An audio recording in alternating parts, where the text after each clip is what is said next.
My approach is to not be a jerk and to not be pushy.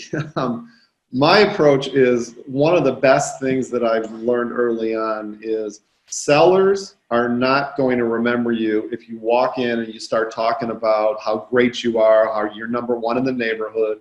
I drive a Mercedes. I have a $5,000 suit. Your sellers don't give a rat's ass, excuse my language, about any of that. Your sellers care about how you're going to make them feel. And so the most important thing to do is to really, I do my research. Yeah, I do a really cool CRM and I present the CRM and everything. But one of the things that I do is really listen to what they're going through. Listen to what the easiest way to build rapport is to listen to what these sellers are saying. What are their concerns? What are their fears? What are their insecurities?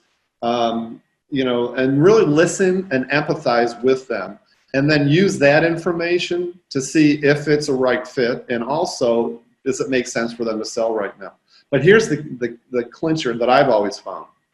If you know that a seller is meeting with 3 real estate agents to list their home for sale, they're not going to care about all that external stuff. They're going to only remember how you made them feel. And you can make a seller feel great by really listening to them and empathizing with them and using that information to determine whether or not they should really sell their house now. And so I'm not pushing. And so like I have a number of sellers I'm working with right now. I just won Monday. I just told, he's really freaked out about putting his home on the market right now with the election and the pandemic and all that.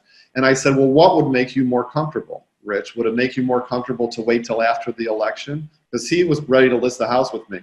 And he said, yeah. And I said, fine, why don't we wait 4 to 6 weeks before we put the place on the market? And I can do a lot of marketing and stuff in advance of that. But, I made him feel really comfortable with that decision. And so that's why he signed a listing agreement with me. So to answer your question in a long-winded fashion, I think it's really super important to really empathize, build rapport with your sellers. Use that information to figure out what's the best time for them to list. And I've got a pretty good close rate using that approach. I like that a lot.